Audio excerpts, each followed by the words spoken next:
The 6 lions had formed a tight circle around the baby deer in the middle of a clearing. The fawn was tiny, no more than 3 months old. She was turning in circles and crying out for her mother, but her mother was nowhere to be seen.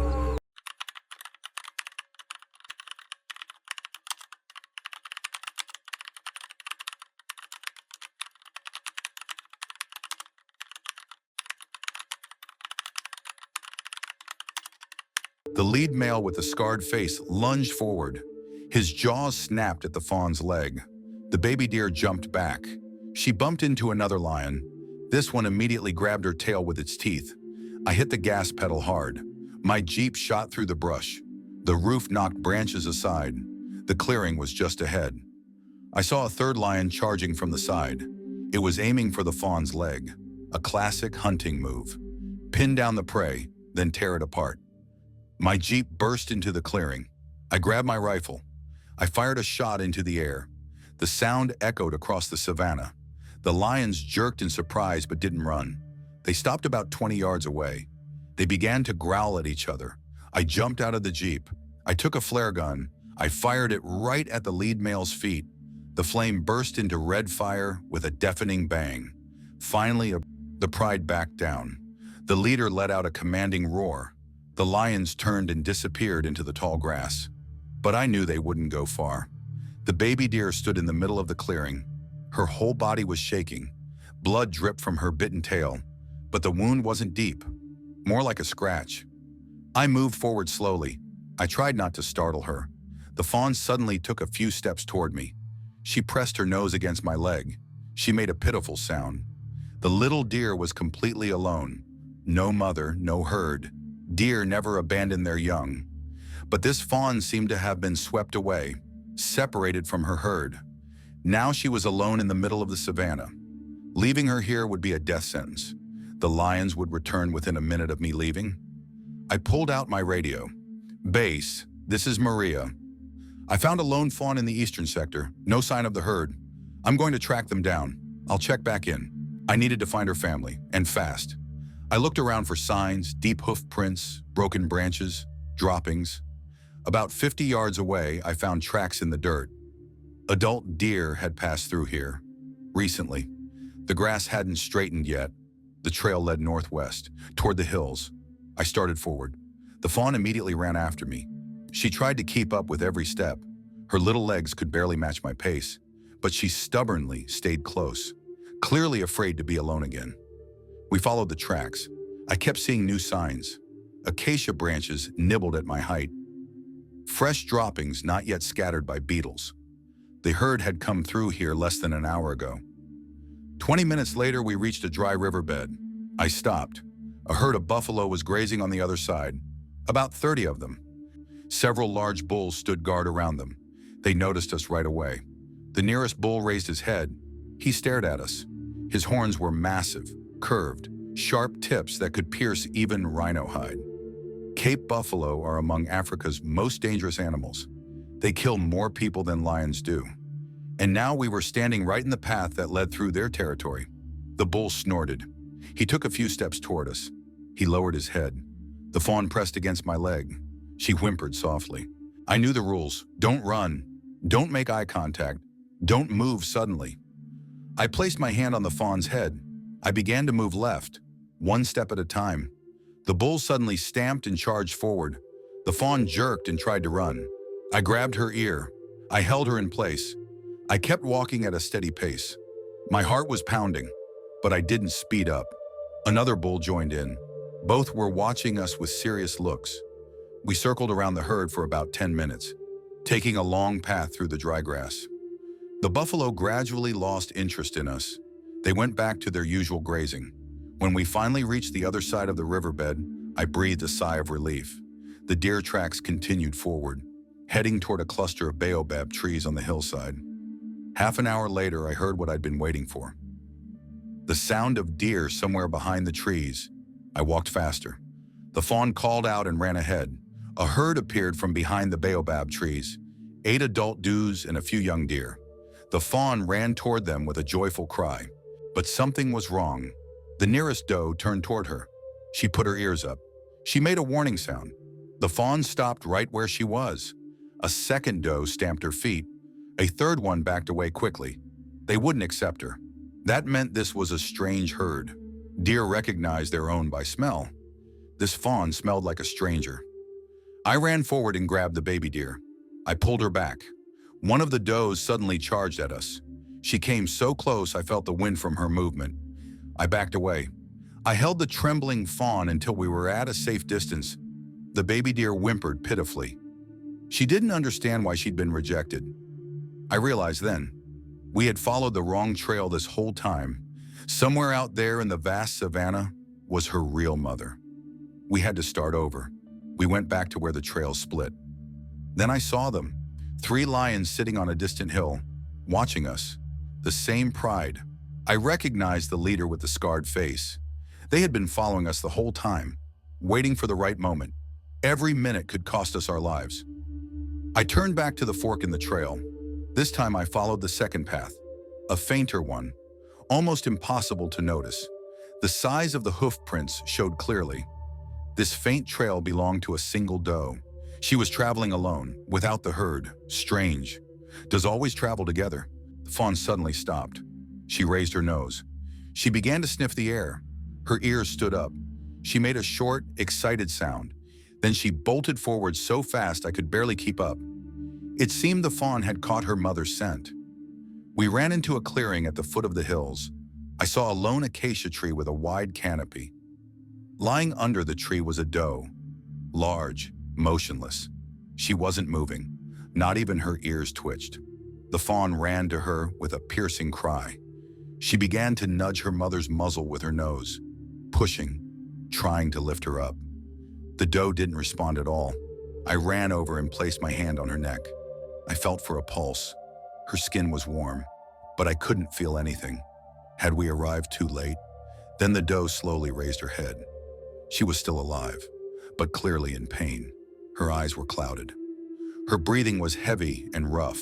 The fawn cried out in joy and nestled beside her. And finally I understood what had happened. On the doe's right front leg, just above the knee, was a huge wound. A swollen mass the size of a grapefruit, gray-white. The skin stretched tight, an infected injury. The deer couldn't walk normally because of the pain. Every step must have been torture. That's why she had fallen behind the herd. That's why she couldn't keep up with the fawn when it wandered too far. That's why the baby deer was left alone in the middle of the savanna, hunted by the lion pride. But wait, something caught my eye. The doe's chest was rising and falling, slow but steady. Her ear flicked once, then again. These were signs of life, stronger than I first thought. A spark of hope lit in my chest. She wasn't just barely alive. She was fighting. This mother was still fighting to survive.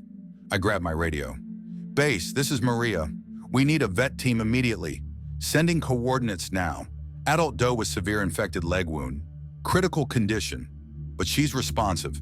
I need Sarah and James with a full surgical kit." The dispatcher's voice came back seconds later. "Copy that, Maria.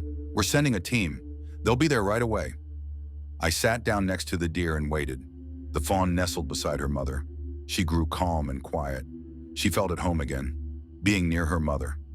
Half an hour later, a cloud of dust appeared on the horizon. Soon a veterinary pickup truck arrived. Sarah and James rushed out with equipment. They quickly assessed the situation. Sarah examined the wound and frowned. "We need to get her standing. The infection is in the inside of her leg. Lying down won't let it drain properly. The pus will seep into the muscle." James filled a syringe.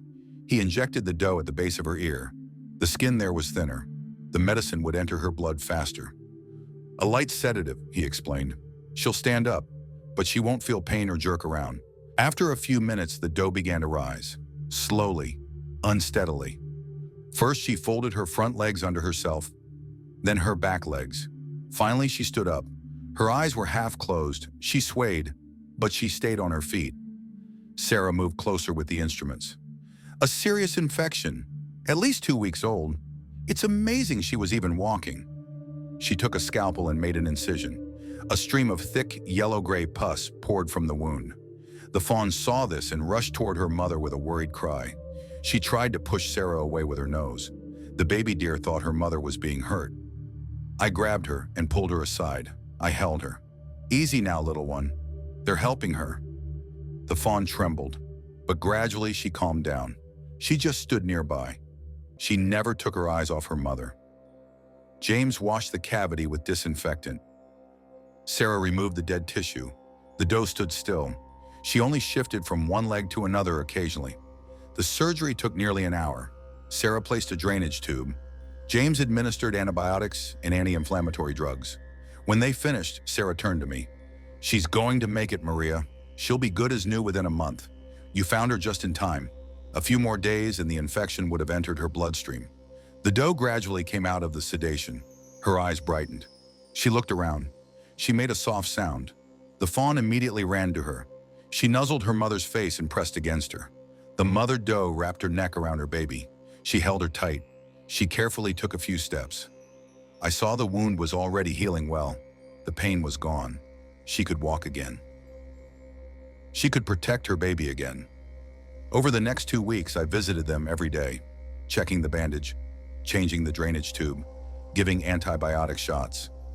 The fawn recognized the sound of my Jeep from far away. She would run out to greet me, making cheerful sounds. The doe was recovering before my eyes. The wound was healing. Her strength was returning. She was finding her own food and water. She was becoming herself again. 1 month later, I came for the last visit. The infected wound had completely healed. Only a pink scar remained. The mother doe stood under the acacia tree's shade. Beside her was the fawn, playing, now much bigger and healthier than before. She was running in circles, using her nose to grab at branches, nudging her mother's side. I got out of the Jeep. The fawn ran to me. She rubbed her nose against my chest. The mother doe also came closer. She made a small sound, not threatening, but grateful. A herd of deer appeared in the distance. Her family was coming back. The mother doe turned her head. She called back to them. The fawn wrapped her nose around my hand one last time. Then she ran after her mother. I watched them walk away. The large doe and the small fawn side by side, step by step. They walked toward the herd at the foot of the hills. And then something happened that I'll never forget. The mother doe stopped. She turned back to look at me. For a long moment, we just stood there. Her dark eyes met mine. In that gaze, I saw something I'll carry with me forever. Recognition, understanding, a mother's gratitude for her child's life. The fawn looked back too. She made one last small sound, a goodbye. Then both of them turned and continued on. They moved through the golden grass of the savanna. The afternoon sun cast long shadows behind them. The herd welcomed them back with gentle sounds. The family was whole again. I stood there long after they disappeared. The savanna stretched out before me, vast and endless. Somewhere out there, lions still hunted, buffalo still charged, infections still threatened. But today, one small life had been saved. One mother and child had been reunited. One family had been made whole. That's what kept me going. That's what made every dangerous moment worth it. These moments of grace, these small miracles. This proof that compassion can triumph over the harsh reality of nature. As I drove back across the savanna, the sun was setting. The sky turned orange and red. I thought about that mother doe's eyes, about the trust she had shown, about the fawn's joy when she found her mother again. In this wild place where survival is never guaranteed, where danger lurks behind every tree, there are still moments of pure beauty. Moments that remind us why we fight so hard, why we risk so much, why we never give up. Because every life matters. Every mother deserves to be with her child. Every baby deserves to grow up safe.